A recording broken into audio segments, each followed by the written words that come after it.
తెలుగు వారి number 1 choice Telugu matrimony.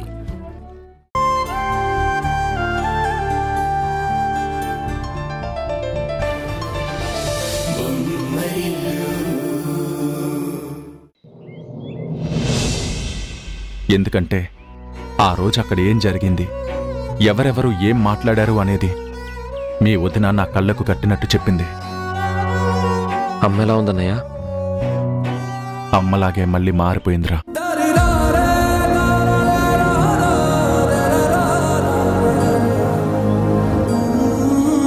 ఒక్క మేఘన వదిన తప్ప అందరం మీ ఇద్దరు తిరిగి రావాలని కోరుకుంటున్నావురా. నాకు తెలుసన్నయ్య. మరి నాతో పాటు మీరిద్దరూ వచ్చేయచ్చు కదా.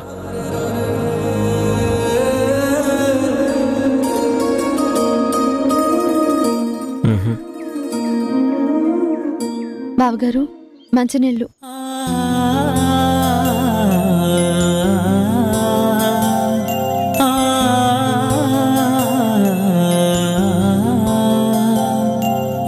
ఏరా, ఇంట్లో గొడవైతే ప్రతి ఒక్కరూ ఇలాగే ఇల్లు వదిలి వెళ్తారా? దాన్ని గొడవ అంటారో లేదో నాకు తెలియదన్నయ్య. కానీ ఒకేసారి నాకు మన కుటుంబంలోని కొందరి మీద నమ్మకం పోయింది. అందుకే ఉండాలని అనిపించలేదు. ఇప్పుడు నువ్వు కావాలని అందరూ కోరుకుంటున్నారు. నేను మాత్రమే కావాలని కోరుకుంటారన్నయ్య, నాకు తెలుసు.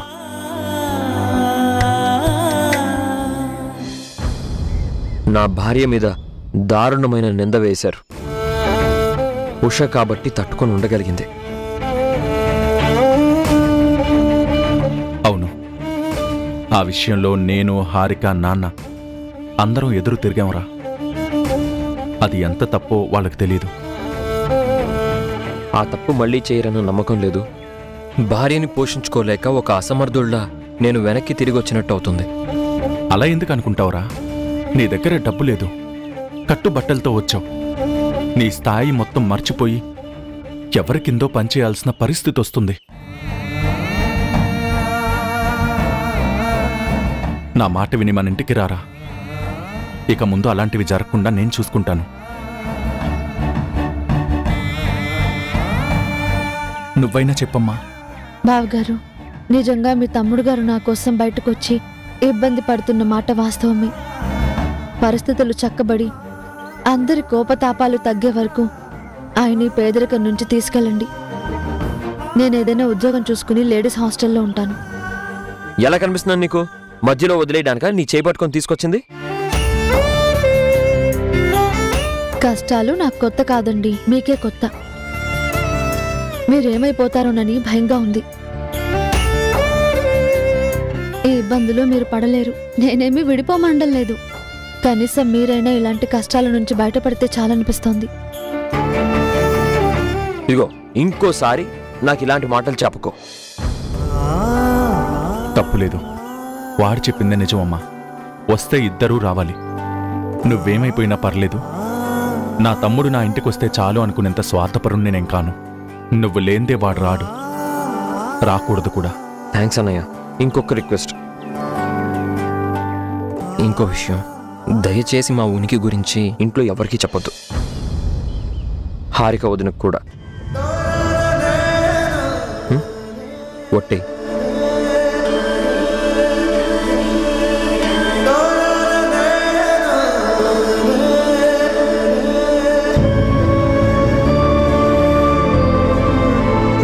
ప్రామిస్ రా. సరే, నా గురించి నువ్వేం భయపడకన్నయ్యా. ఇన్నాళ్ళు ఆ ఇంట్లో బతికాను, ఇప్పుడు జీవిస్తున్నాను. ఈ జీవితం నాకు చాలా పాఠాలు నేర్పిస్తుంది. నేర్చుకోవాల్సింది ఇంకా చాలా ఉంది. సరేరా, ఎప్పుడు ఏ అవసరం వచ్చినా నేనున్నానని మర్చిపోకు. వస్తానమ్మా. అలాగే.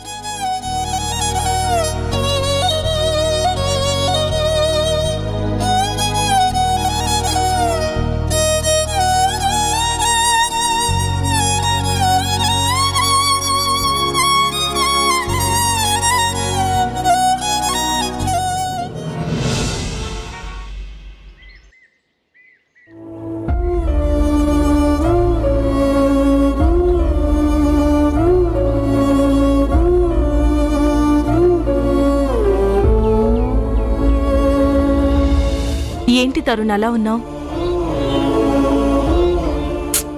మాట్లాడేవేంటి? తరుణ్ బాబు, పెద్ద సార్ మిమ్మల్ని పిలుస్తున్నారు.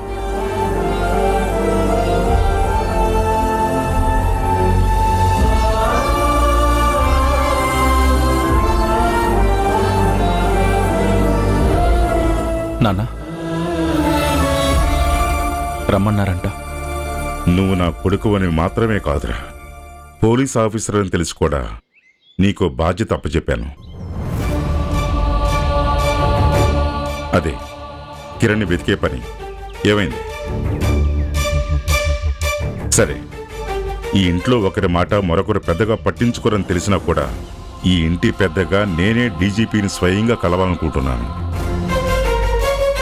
కిరణ్ గురించి కంప్లైంట్ ఇవ్వబోతున్నాను.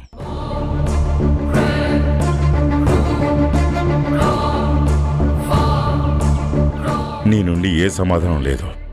ఇక నాకు ఓపిక లేదు. నేను డీజీపీని కలవడానికి వెళ్తున్నాను. వెళ్ళొస్తాను. నానా, మీరు డీజీపీని కలవాల్సిన అవసరం లేదు.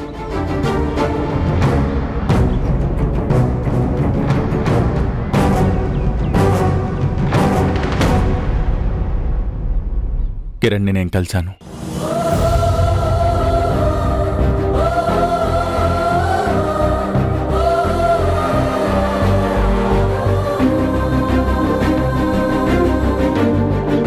నువ్వు చెప్పేది నిజమా? అవును నాన్న, నేను కిరణ్ని కలిశాను.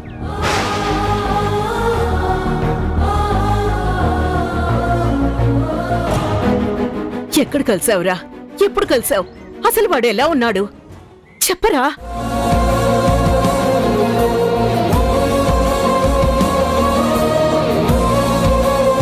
అడుగుతుంది నిన్నేరా,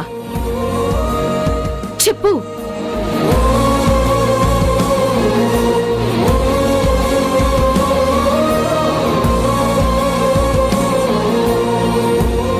సారీ అమ్మా, వాడెక్కడున్నది ఎవరికీ చెప్పనని ప్రామిస్ చేశాను.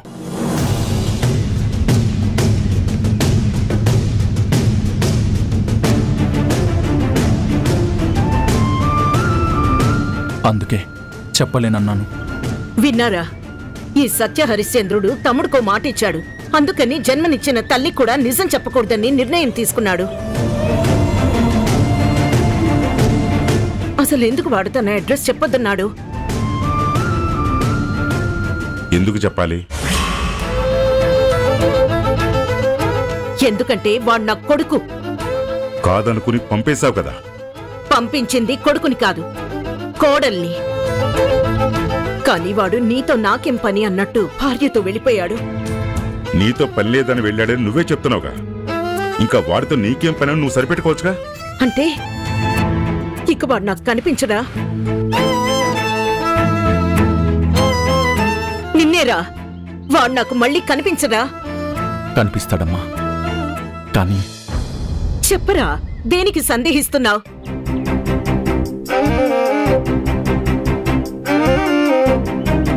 మాట్లాడు. తన భార్య ఉషకి నువ్వు క్షమాపణ చెప్పాలంట.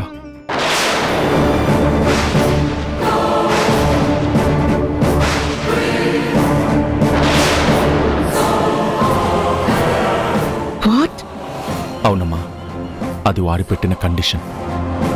నేను ఆ ఉషకి క్షమాపణ చెప్పాలా? హారికకి కూడా నువ్వు ఒకరోజు ఇలాంటి కండిషనే పెట్టావు కదమ్మా. అది వేరు, ఇది వేరు. ఒకే చెట్టు వేర్లన్నీ ఒకేలా ఉంటాయి కదమ్మా.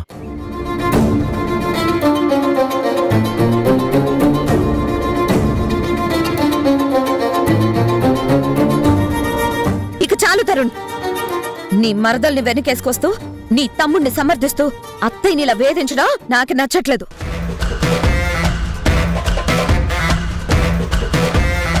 ఏంటి, ఆ ఉషకి సారీ చెప్తే అప్పుడు ఇంటికొస్తాడా?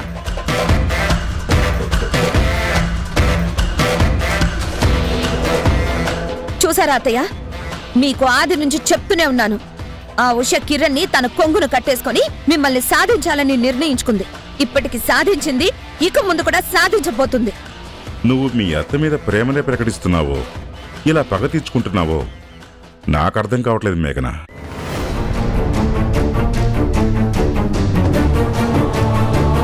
కానీ ప్రతి చోట ఇలా ఇన్వాల్వ్ అయిపోతూ మనుషుల మధ్య దూరానికి కారణం అవుతున్నావు. మావయ్య చూడమ్మా, మనిషి ఉంటే ఆనందం అంటారు, కానీ నువ్వేమో మా అత్తయ్య నా మాట వింటే ఆనందం అన్నట్టుంటావు. నువ్వు చెప్పింది వింటూ నువ్వు నా పక్కన ఉంటే చాలు మేఘన అన్నట్టు మీ అత్తయ్య రియాక్ట్ అయిపోతుంది. ఇక చాలా ఆపండి. వాడు కనపడితే నాకేంటి, కనపడకపోతే నాకేంటి? వాడికి ఎక్కడ బాగుందో అక్కడే ఉండనివ్వండి. ఇలాంటి వాడి కోసమా నేను ఇంతలా ఆరాటపడుతుంది? అమ్మా మేఘన, చూస్తూ నిలబడ్డం కాదమ్మా. కావాలంటే మీ అత్తయ్య గదిలోకి వెళ్ళు, లేదా మామయ్య గారు మొత్తం నోటీస్ చేస్తున్నారన్న బాధతో నీ గదిలోకైనా వెళ్ళు.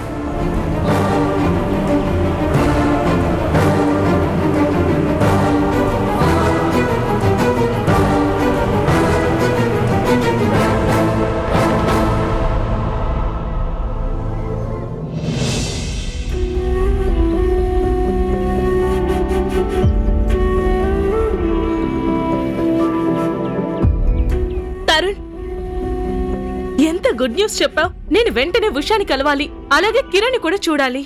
సారీ. ఏ, నేను కలవకూడదా? ప్రస్తుతానికి ఎవరూ కలవకూడదు.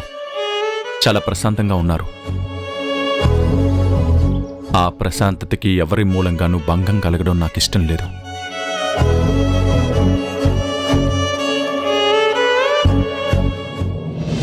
కిరణ్ వెళ్ళిన రోజు నుంచి రోజుల తరబడి అందరూ ఆలోచిస్తున్నారు, అందరూ గాలిస్తున్నారు. సంజయ్, ఒక పక్క మీ అమ్మ, ఇంకో పక్క తరుణ్, మరో పక్క మీ నాన్న. ఈ ఇంట్లో అందరికీ కిరణ్ ధ్యాసే తప్ప అలసిపోయి కంపెనీ నుంచి ఇంటికొచ్చిన నిన్ను ఏ ఒక్కరోజైనా పరామర్శించారా?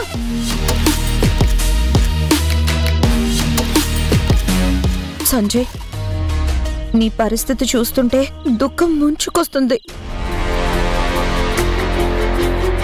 కాదు, చీకొట్టి వెళ్ళిన వాడి కోసం ఎంత తప్పించిపోవాలా? చావని, వాళ్ళతో మనకేం పని?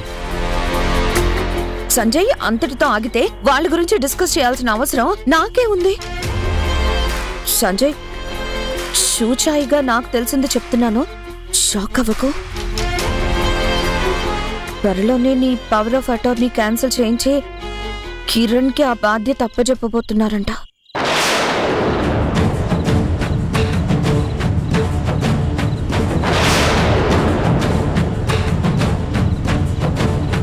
నిజమా?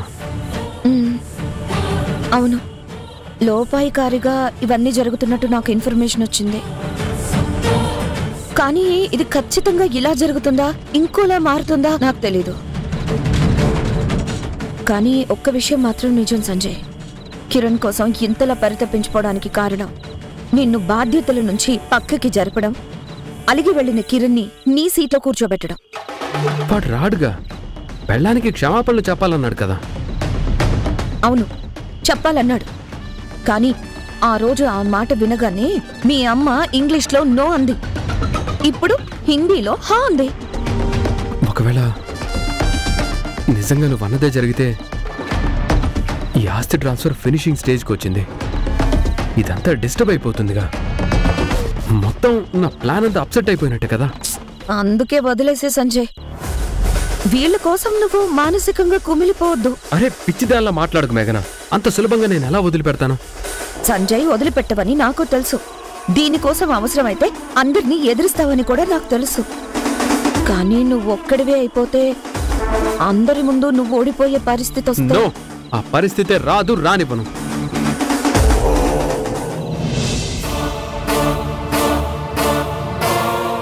కిరణ్ కోసం ఇంతలా పరితపించుకోవడానికి కారణం నిన్ను బాధ్యతల నుంచి పక్కకి జరపడం, అలిగి వెళ్లిన కిరణ్ని నీ సీట్లో కూర్చోబెట్టడం.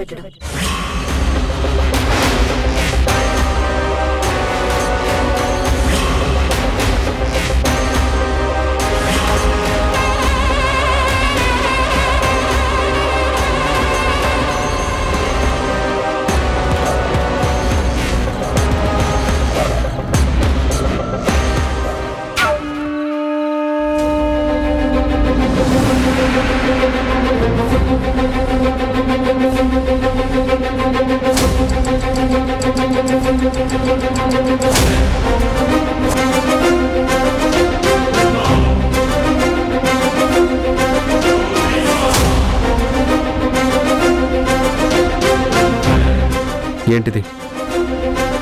నీ మానసిక వేదన తెలిసిన మా నాన్న 20 years ఓల్డ్ స్కాచ్ని తెప్పించి నీకు గిఫ్ట్గా పంపించారు. నీకు ఈ సమయంలో ఇది చాలా అవసరం. నాకు మందు అలవాట్లేదు, తెలుసు కదా. ఏం పర్లేదు సంజయ్. కట్టుకున్న భర్తని మందు వైపు నెట్టని భార్యలున్న ఈ నేల మీద నీ బాధ చూసి తాగు అని డిఫరెంట్ అప్రోచ్తో నిన్ను ఎంకరేజ్ చేస్తున్నాను. సంజయ్, నాకు తెలిసింది తప్పని, కానీ అంతకు మించి నువ్వు ఆనందంగా లేకపోతే అది మనిద్దరికీ ముప్పని నేను ఫీల్ అవుతున్నాను.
చెప్పమ్మా. డాడీ, నువ్వు చెప్పినట్టే సంజయ్కి మందు అలవాటు చేశాను. తన రియాక్షన్ చూశాక పూర్తిగా మన ట్రాప్లోకి రావడానికి పెద్ద టైం పట్టదనిపిస్తుంది.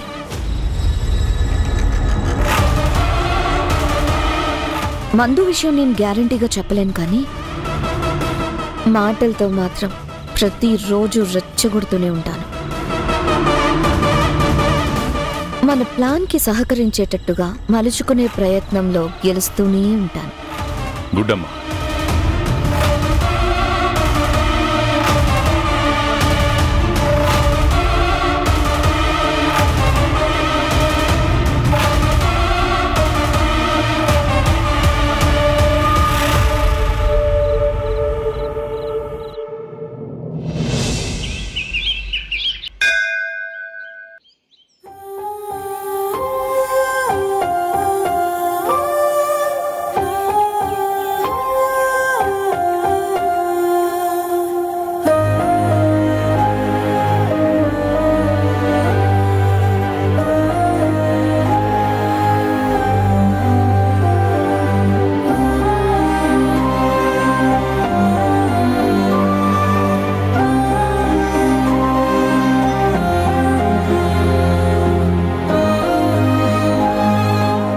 సార్,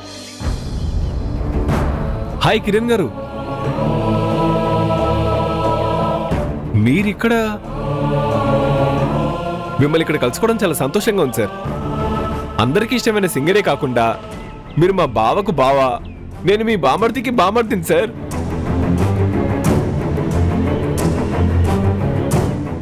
చెప్పండి సార్, ఏదైనా పని మీద వచ్చారా? ఏదైనా ఉద్యోగం దొరుకుతుందా అని ఎలా అడగాలి? ఈయనకి నేను ఇంట్లోంచి వచ్చినట్టు తెలియనట్టుంది కదా. ఏంటి సార్ ఆలోచిస్తున్నారు? అయ్యో, నేను మిమ్మల్ని నిలబెట్టి మాట్లాడిస్తున్నాను. రండి, నా డెస్క్ దగ్గర మాట్లాడుకుందాం. పర్వాలేదు. అవును, ఉషా గారు ఎలా ఉన్నారు? బాగున్నారా? బాగుంది. నేను, మా చెల్లెలు, ఉషా గారి కవితలకి వీరాభిమానులం సార్. తన కవిత్వం అంటే మాకు ప్రాణం సార్. కానీ ఈ మధ్య భావసౌరభాల గ్రూప్కి కవితలు రాయడం మానేసింది. అదే కొంచెం బాధగా ఉంది. మీరు ఇంటికి వెళ్ళాక చెప్పండి, మాలాంటి అభిమానుల కోసమైనా కవితలు రాయమని.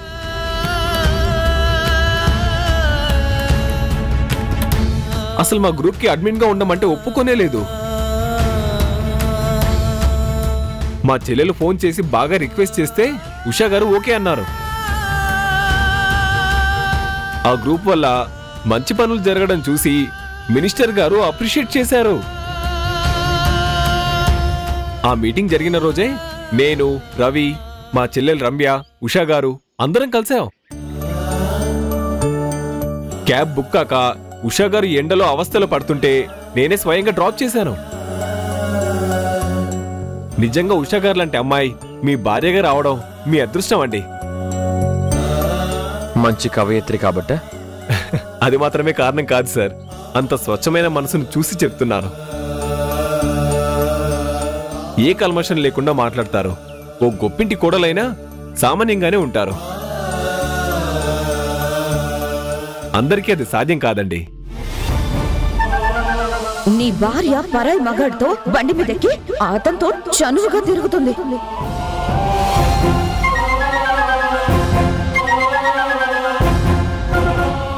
పాలకూర, టొమాటో, పప్పులు, ఉప్పులు. డబ్బులు ఎక్కడివి? పువ్వులమ్మిన, పాలమ్మిన, పేపర్ వేసిన, సక్సెస్ అయినా. ఉష ఎందుకు అబద్ధం చెప్తోంది?